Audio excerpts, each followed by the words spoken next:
Welcome to Tech Talk, y'all.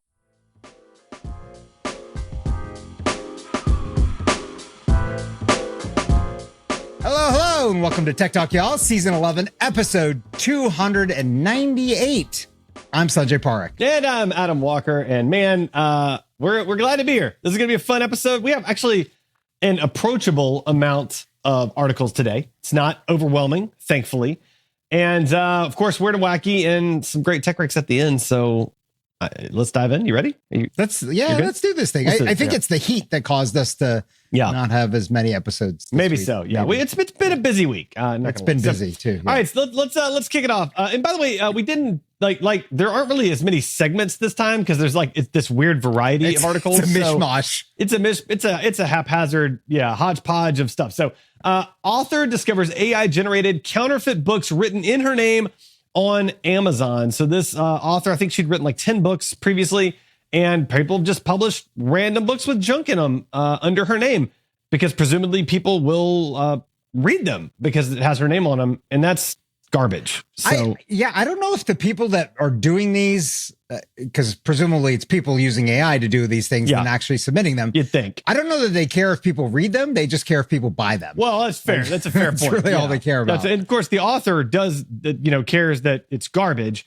So I think Goodreads and Amazon both waited until the author complained, and then the author complained, and still nothing happened, and then it went viral, and then something happened because that's how you get things done. You go viral.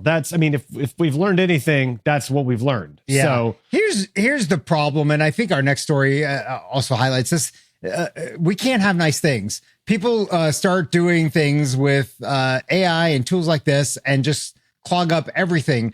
You realize by doing this, you may make some coin for a minute, but you're basically destroying the thing that makes society go forward and help us find information and knowledge. These folks, when they're making that money, they don't care. They're not worried about the long-term ramifications to society. They're like, I got to put food on the table. I'm going to scam some people. That's what they're saying. I don't know that they're thinking I got to put food on the table. That's they're thinking true. I need a new pair of kicks. That might be it. This is how I'm going to pay for Or maybe a new car, maybe they're thinking they need a new car. I don't know. A new car, upgrade from the kicks to a car. Yeah, some there you go. jeans, maybe. I don't know. Well, along the same lines, thinking about things that are clogging up the internet, CNET is deleting old articles to try to improve its Google search ranking.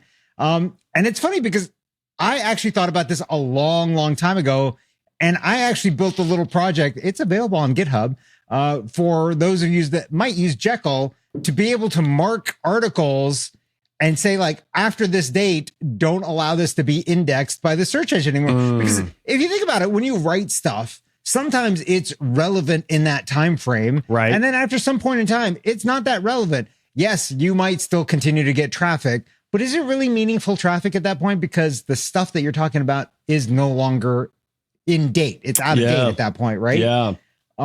So they said in here that Google's like, this is not going to help you. I don't think it does. I mean, maybe it does. Google's a bit of a black box as far as that goes, but right. I really don't think this is going to matter. All Google cares about is relevant new content.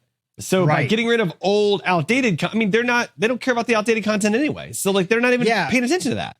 But I think the side effect, the thing that is good for all of us is that this reduces the amount of junk out there and you won't accidentally hit old articles that are not relevant anymore. Yeah. Just if you happen to use a search term that gets you to that page. That's fair. So, and I think this is a good thing. They should say that's going to help and clean up the web by doing this. Yeah, fair. I still don't think it's going to help, but whatever. All right. Something that will help. Google is helping pilots route flights to create fewer contrails, which is better for the climate. So, I had no idea that this was a thing. So first of all, it never occurred to me that contrails being those like cloud-like lines behind a jet, that they could impact global warming, but they trap heat because they're added condensation.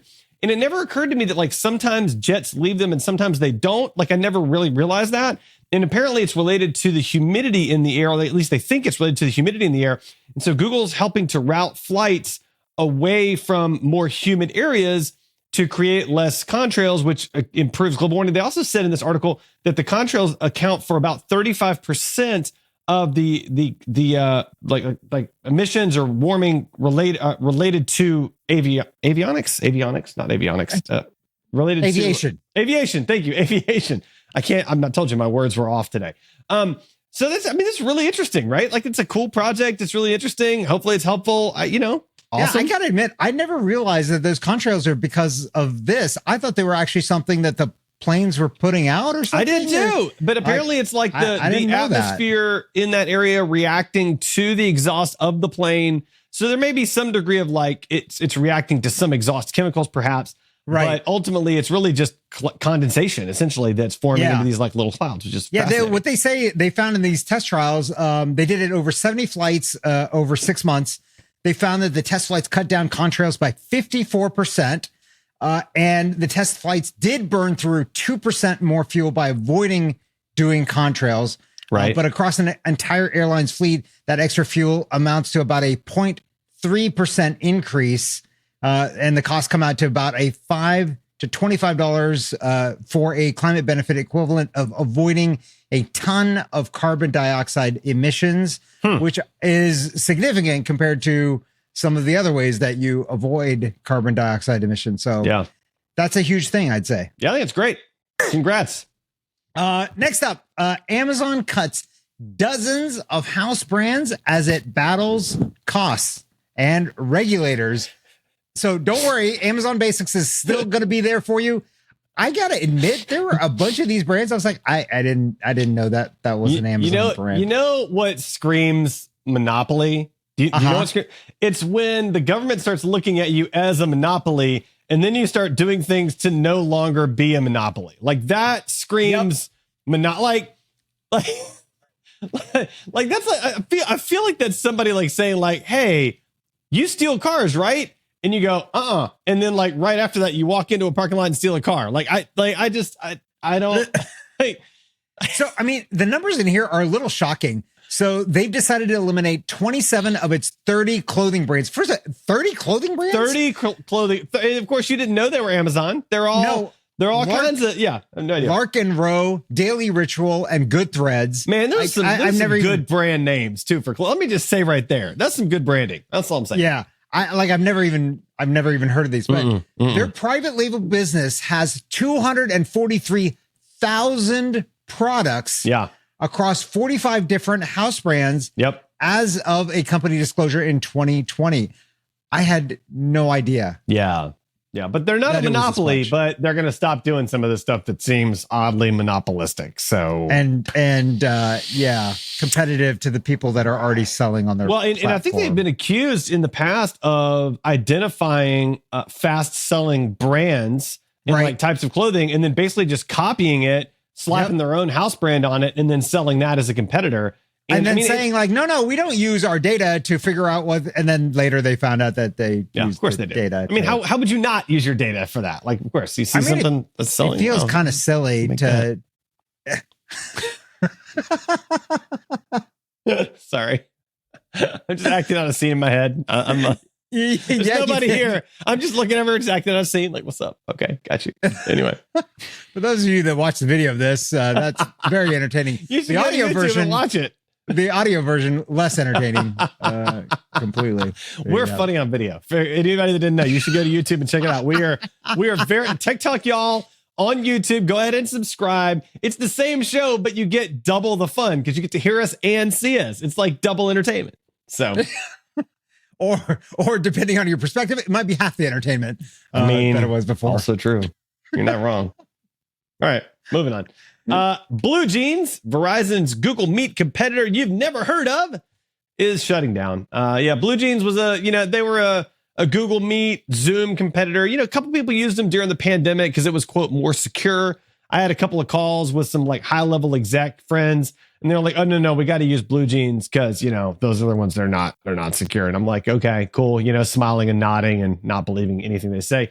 And, Verizon bought them because that was hot. And, nobody used them. First of all, I didn't know. So I knew BlueJeans because my kids, I think, had used them before for like school stuff or whatever. They all complained about it. Yep. It was awful. It wasn't a great experience. I also didn't know Verizon bought them. Yeah. Which that's weird. Mm-hmm. But also, I've not heard anybody say BlueJeans other than talking about articles of clothing in quite some time. No, it's been dying and dead for quite a long time. Like that, I don't think they ever had a chance. So yeah, you know, I mean, it's another great example to me of like big companies see something hot, goes, oh, let's buy it and take some and pay somebody millions and millions of dollars, and then a few years later it'll be worth nothing. Like that's I need to get in on that deal. Like who can I sell something to for millions of dollars that they can just shut down? I read about somebody's something. I forgot what site it was that they sold for like, I don't know. It was like $200-300 million, $400 million, something like that. And there was an article that came out about this, that they just sold that company back to the founder for $1. Yeah. And I forgot what company that was, but I was just like, oh my God. No surprise. You messed it up. You bought it and you messed it up. That's what they do. But talking about somebody that's not messing it up, prepare your Firefox desktop extensions for the upcoming Android release. If you use Firefox on your Android like I do, you've seen for a long time that there's not that many extensions available. They're cracking that open. All of the extensions that are available on desktop Firefox are going to be able to be loaded on mobile Firefox. They've got to do some things to make it all happen, but they're opening up the floodgates. And I'm super excited about this because there are a bunch of extensions that I use on desktop that I don't have on my mobile that I would love to have. So this is great news. Yeah, no, I love that. The Firefox extensions are fantastic. What's your favorite extension? Real quick, just go. My favorite extension. Quiz time. Probably. So I recommended it as a tech rec before. Page Probe, I really love. That's a tracking changes on pages. Okay. And it's not just that you can like select the area of the page that you like. That one I like. And then I there's still have yet to feel like I can use that very well. But okay, go ahead. All right, the other one I love is Cookie. That a standard one for me is Cookie Auto Delete. I love that one. Yeah, it's pretty nice. Yeah. That is a great one. What about you? What's the favorite one for you? I think Privacy Badger. I'm gonna go Privacy Badger. Love that, man. Locks out some sites. It's fantastic. And I love the instant integration with Pocket because Firefox owns Pocket. Yep. So those are going to be my two. I word like extra tech recs, middle of the show. You're welcome, people. Just saying. So there you go. All right. Next up. Oh, wait, no, that was the last one. Musk dumps. Oh, sorry. We're going to talk about Musk for a minute. Musk dumps remaining Twitter branded stuff in an auction. So, I mean, listen, man, it's a fire sale. Nobody needs any bird stuff anymore. So let's just get rid of all of it and auction it all off. And I mean, whatever, you know. I got to say, I trolled through here to see if there was any good furniture or anything that I might want. Because way back in the day, during the .com bubble, I bought, and I still have, 2 Herman Miller Aeron chairs. Yeah, you did. Which normally cost $1,000. Yeah, they do. I bought them for, I think it was $150 a piece, $100 a piece, something like that. Yeah, that's great. Which at $100 a piece, they are fantastic chairs. I could not see parting with $1,000 per chair for that. But this company here in town in Atlanta, and I forgot exactly which one it is. It used to be in the old the SCAD building. Okay, that's off the highway. They had probably over 1,000 Aeron chairs. I went there to go check it out and see if we wanted to buy. This was during my first startup. Yeah, see if we wanted to buy anything else. Yeah, because they were selling everything they had was Herman Miller.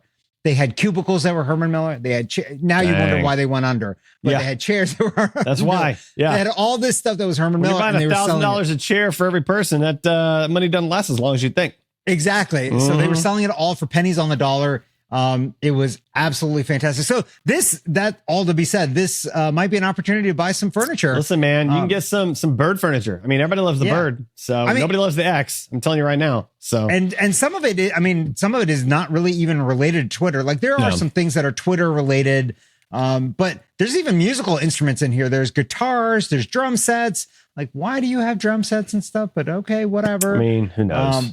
But yeah, there's like, if you're doing a restaurant, there's like food stuff. There's grinders in here, espresso machines, like there's all kinds of stuff, like really nice furniture too. And most of it doesn't look like it's that well used. So that's great. I might actually have to go back through here again. It looks like there's some new stuff that, make it a thing. Be worthwhile. There you go.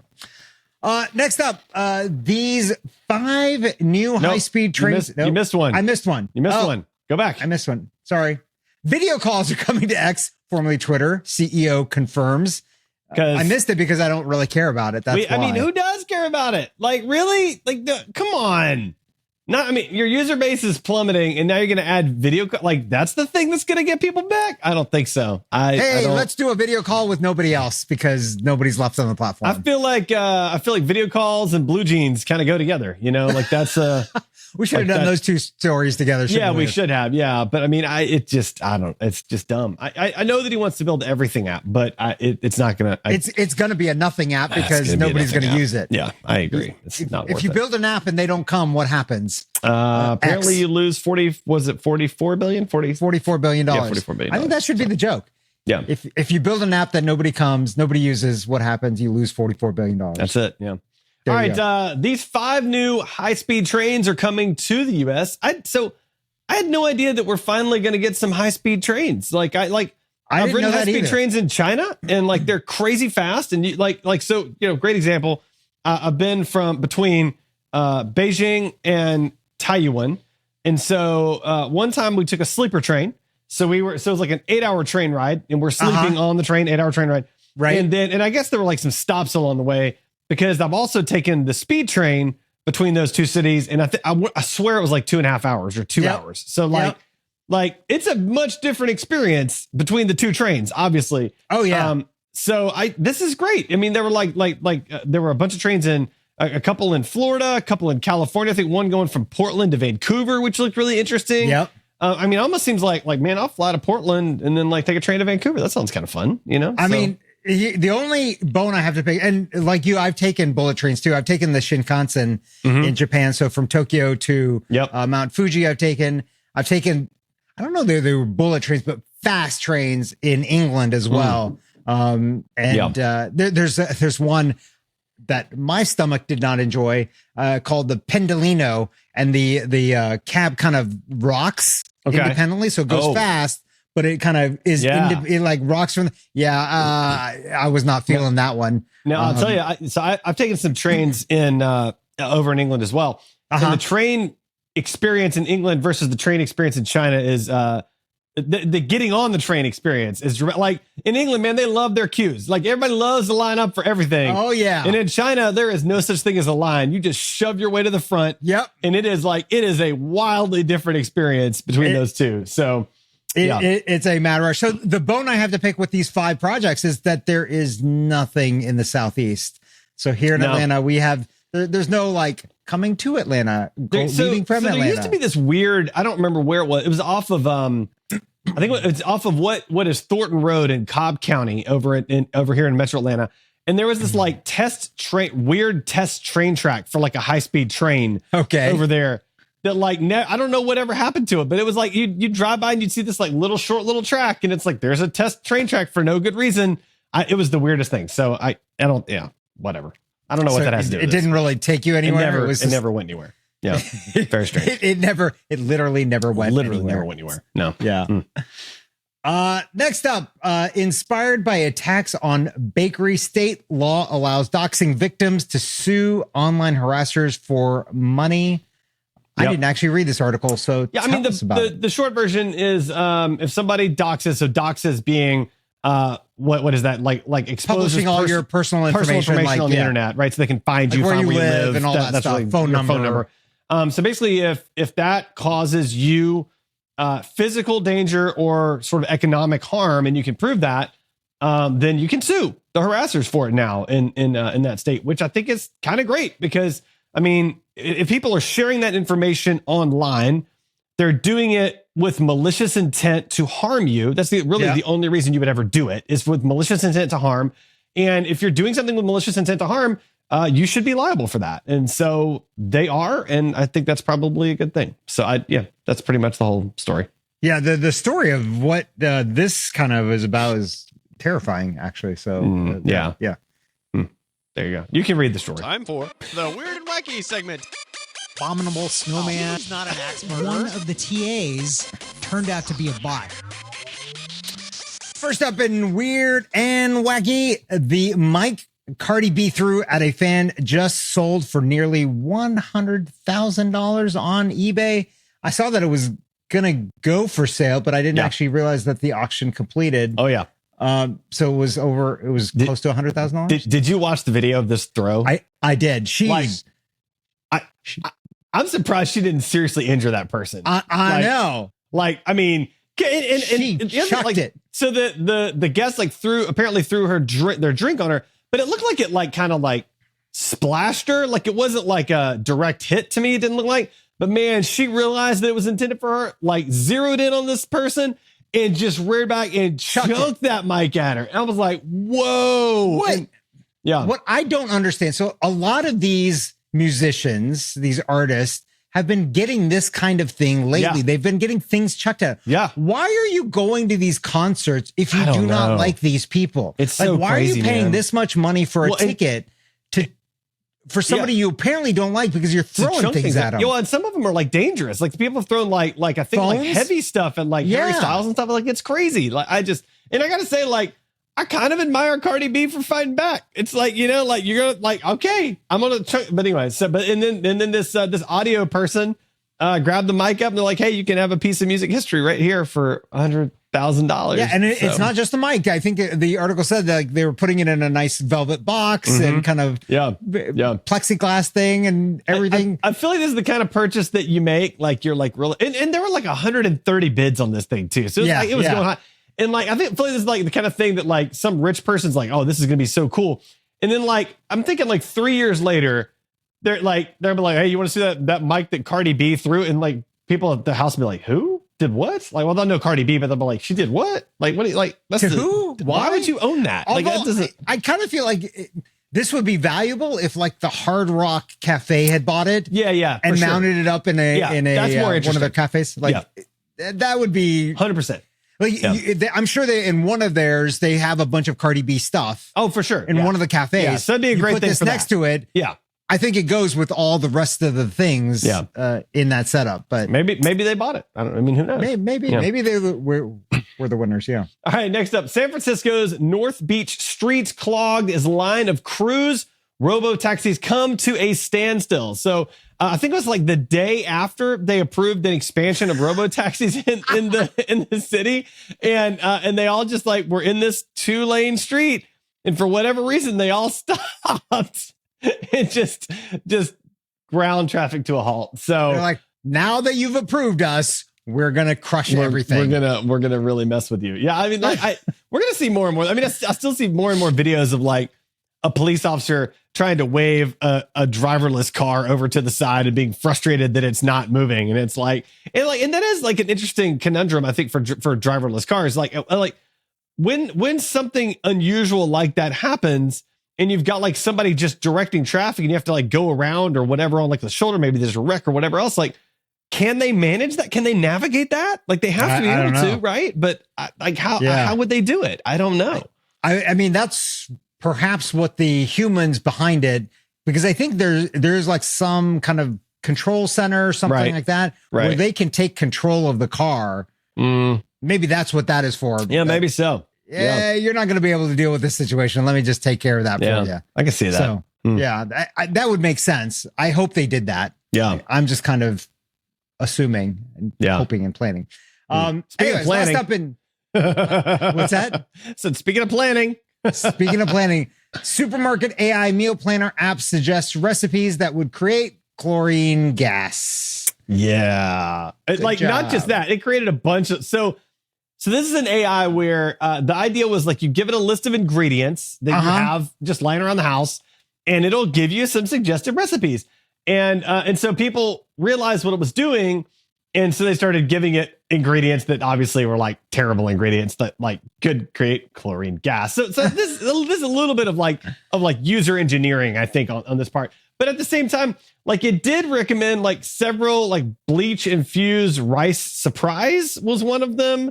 There was like an anti-poison and glue sandwiches, methanol bliss, which is a kind of turpentine flavored French toast. I think there was one in here. I'm trying to find it in the article that was like Oreos and veggies or something. So, I mean, is this AI run amok, Sanjay, or is this just people run amok using AI? Like, what do you think? This is poorly planned people that are giving the AI ideas about how to kill us when it, becomes omniscient. And Yeah.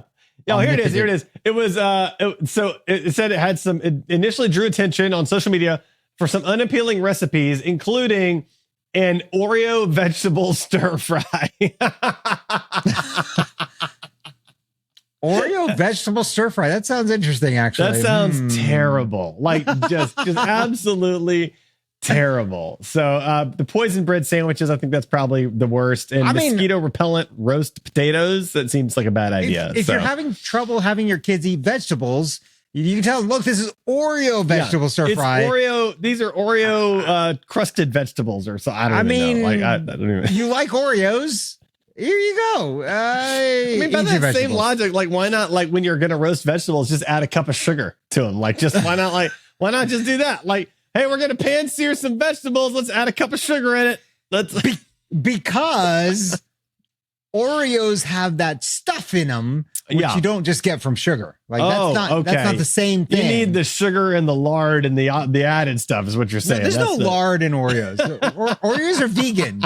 Let's be very clear now. They used to have bad stuff in them. Oh, okay. They're vegan now. I did not know that. That's good. I learned something new today. Just like Bako Bits. Bako Bits are vegan. Bako Bits? Yeah. You know those things that supposed to flavor it like bacon? Those are vegan. Really? There's no animal products. It's all manufactured. Okay, well, good to know. Tech wreck. Time to get your tech wreck. Tech wreck. Chicky. Tech wreck. Time to get your tech wreck. All right, Sanjay, it's tech wreck time. What do you have for us today? So have you ever found yourself in a airplane paper contest, like on Dunder Mifflin in the office, and you need to get your pretty much daily. Yeah. All the time, right? Yeah, and all the time. You just go with your basic airplane, right? You just fold it up. No, man, I got one that flies real far, actually, but you know. Really? Okay. Yeah, well, I took the time several years ago when one of my kids was real young and looked up a YouTube on like the best paper airplane for long flights, and I just memorized that. So like, I'm basically a plane flying superhero. I mean, you are an exception to the rule, but for the rest of us, there's a website, Fold in Fly. So it's fold and then the letter N, fly.com. And they give you hundreds of different ways that you can fold a paper airplane and different styles that you can make to throw these paper airplanes. And you can be like, there's some that are just crazy in here, like the arrow. I can't even imagine how you have to. It looks like you have to use scissors for that one. But, so they have plenty that you don't have to have scissors for. You can just have a piece of paper and fold them. But I think it's kind of neat. I like some of these names, you know, like hunting flight, heavy nosed plane, tailed plane, the UFO, you know, like I like that. Origami plane. Origami plane's my favorite. I would have learned how to make the origami plane. That seems kind of cool. You need scissors for that one, but yeah, there's like, I didn't know that the basic one that I always do is the basic dart. That's the one I think everybody makes. Yeah, the darts. That's the classic, man, for sure. But yeah, so I don't know if I haven't actually looked to see if they have distance recommendations on these planes. You can, I guess, select just distance on the left side. I'm trying to find the one that I make, and I do not see it here. It's a totally made up plane. It's similar to the Sailor Wing plane, but not quite. It's still not right. So yeah, I don't know. The Sailor Wing. That is an expert plane right there that you're making. I told you, for man, distance. I'm basically a plane superhero. Like that's pretty I'm gonna much have to learn how to make what that I'm known one, for. Yeah. Okay. There you go. So what do you have for us this week? I'm gonna recommend. All right. As I've said on this show more than once, you and I have a friend Mickey, and we will play Fortnite with said friend Mickey. Hey Mickey, and sometimes he plays on the computer, and so sometimes when we're playing, like you'll hear him start to type because he's like responding to a Slack message on a different screen or something, and his typing speed is just ungodly. Like it's like. I mean, it's like I've never heard anything that fast. It's insane. But so we could steal all his keystrokes and his passwords. We could totally do that. I totally agree. Yeah. So he a while back he got into increasing his typing speed to increase his productivity, and he recommended this website to me when I thought about doing it, and then quickly decided that it wasn't worth my time. But this website is called it's called 10fastfingers.com. So you can measure your typing speed with like a little typing test on it. And I think it's got like some exercises to help you increase your typing speed as well. It's got competitions, test practice, things like that. So it's pretty cool. It's pretty fun. I just personally, I was like, you know what? I'm just going to do voice to text. Like I can talk way faster than I'm ever going to be able to type. So I just do that for productivity, and then I correct things as I need to. So it's fine. But it's a fun little website, 10fastfingers.com. So, give it a shot.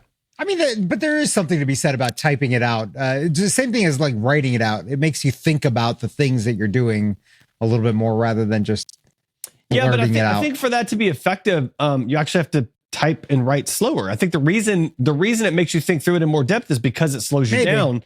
Yeah. So I think that's antithetical to increasing your typing. I would almost say like you want to type slower if that's the case, right? Like slow down your. I guess like that's a slow true. typing website, like slowtype.com. Like maybe that's what we should like.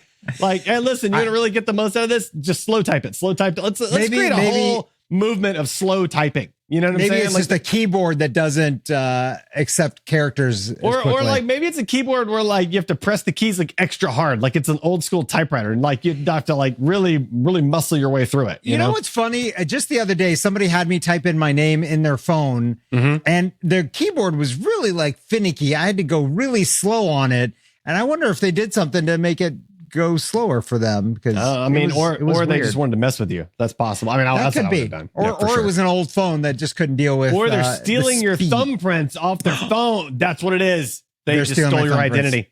That's what happened. It's all done now. All right, Sanjay. If anybody wants to actually like connect with you, actually, first before we do that, listen. Rate the podcast 5 stars. Go on Spotify. Go on Google. Go on Apple Podcasts. Go on, I don't know, any of the other places, and rate the podcast 5 stars. We need some ratings. Are there any other places? I mean, just go into the ether and rate the podcast somewhere. Just shout it from the front stoop of your house. Tech Talk, y'all, 5 stars. Like that'd be fine. Just something. We need something. So if you do that, we would love a video of you on your front porch. I would love that. Yes. Yelling out, Tech Talk, y'all, 5 stars. Yeah, that'd be great. We'll give you a shout out on the show. For sure. No doubt about it. Yeah. All right. How can people connect with you? I guess let's do that. SanjayParakh.com. That's the best place. What about you, Adam? AdamWalker.com. You know that's what I was going to say. You longtime listeners. I thought it was AdamJWalker.com. That's what I meant to say. Oh my gosh. You just said everybody to it. I did this into the wrong website. Suckers. AdamJWalker.com. That's it. Hey, AdamWalker.com's for sale, by the way. Yeah, more expensive than I'm willing to pay. Probably.